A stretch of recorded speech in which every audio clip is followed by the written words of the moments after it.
नमस्कार दोस्तों, मैं अनुराधा सिंह और आप देख रहे हैं मोटिवेशन इंडिया।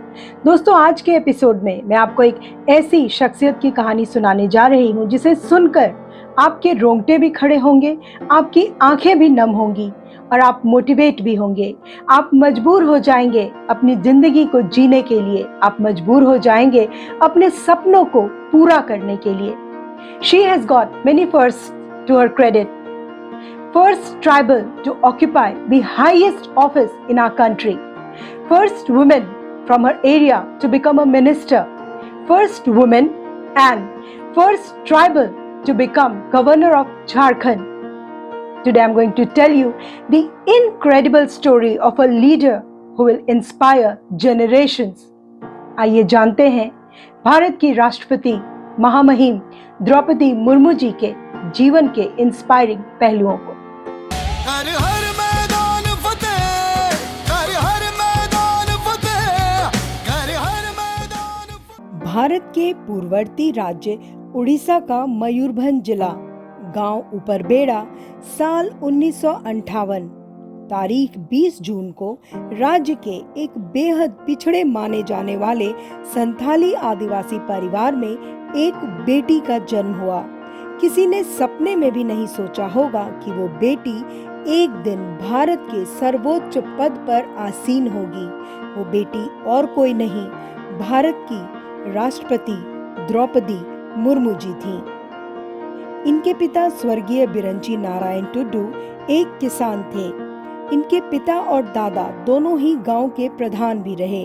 प्रधान पद से आप ये अंदाजा मत लगाइएगा कि वो आर्थिक रूप से संपन्न रहे होंगे, क्योंकि अगर आप लोग देश के तमाम सुदूर आदिवासी इलाकों से वाकिफ होंगे तो आप वहाँ के लोग और उनके जीवन स्तर के बारे में भी जानते ही होंगे कि कैसे भारत के गैर आदिवासी गांव से वो कितने भिन्न हैं और वहाँ किन आर्थिक तंगियों से जूझते हुए वहाँ के लोग जीवन यापन करते हैं, जहाँ सुख सुविधा के नाम पर कुछ भी नहीं है।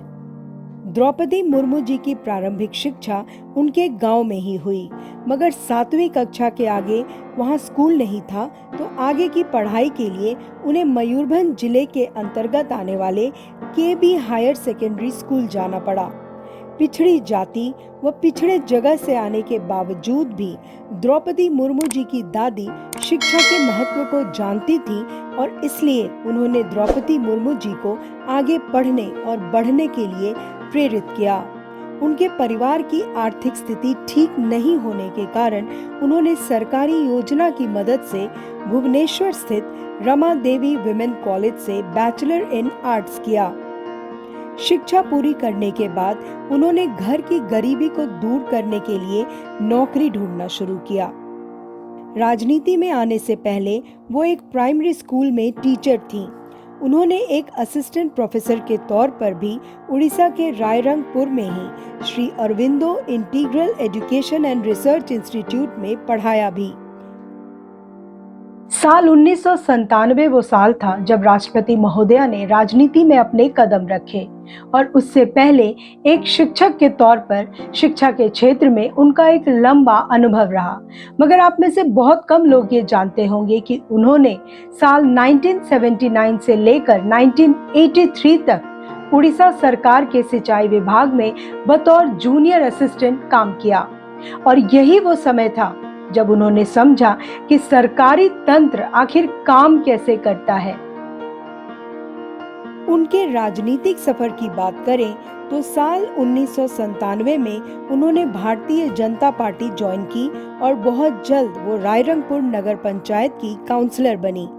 अपनी कड़ी मेहनत और समर्पण से वो साल 2000 में रायरंगपुर पंचायत की चेयरपर्सन भी बनी। फिर उन्हें भाजपा शेड्यूल्ड ट्राइब मोर्चा का राष्ट्रीय अध्यक्ष बना दिया गया। इसके बाद उड़ीसा सरकार में उनको मंत्री भी बनाया गया, जहां उन्हें वाणिज्य और यातायात विभाग का स्वतंत्र प्रभार दिया गया। साल 2010 में नियति ने उनसे उनका बेटा छीन लिया। संदेहास्पद स्थिति में उनके बेटे की मौत हो गई। अभी उनके आंसू सूखे भी नहीं थे कि साल 2013 में उनके दूसरे बेटे की भी एक कार एक्सीडेंट में मृत्यु हो गई।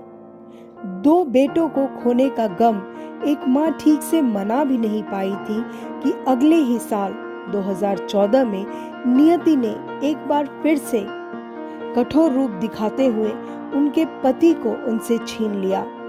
कार्डियक अरेस्ट की वजह से उनके पति की मृत्यु हो गई। इससे बुरा दौर क्या ही आएगा एक महिला के जीवन में, जब उसे अपने आंखों के सामने अपने बेटों और अपने पति की अर्थी देखने पड़े, वो भी सिलसिलेवार।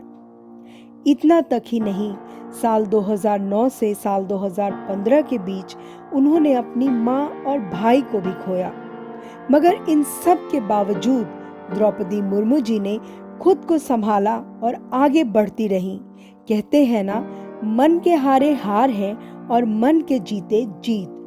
तो उन्होंने अपने मन को काबू में किया और एक के बाद एक नियति द्वारा दिए गए दुखों का सामना करते हुए आगे बढ़ती रही। बहुत जल्द ही उन्हें गवर्नर बनाया गया। 2015 में जब वो झारखंड की राज्यपाल बनी तो वो एक ऐतिहासिक पल था उनके राजनीतिक करियर के लिए भी और आदिवासी बहुल्य दो राज्यों झारखंड और उड़ीसा की राजनीति के लिए भी। जहां झारखंड की वो पहली महिला राज्यपाल बनी, वहीं उड़ीसा की धरती पर जन्मी कोई आदिवासी महिला पहली बार भारत के एक राज्य की राज्यपाल बनी थी। इसके बाद एक इतिहास और बना जब उन्हें भारत के सर्वोच्च पद की शपथ दिलाई गई।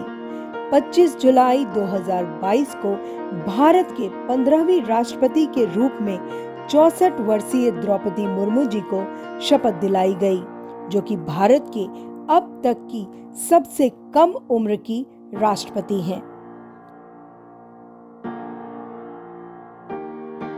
तो दोस्तों, मुझे पूरी उम्मीद है कि आज महामहिम राष्ट्रपति द्रौपदी मुर्मू जी की कहानी ने आपको जरूर मोटिवेट किया होगा।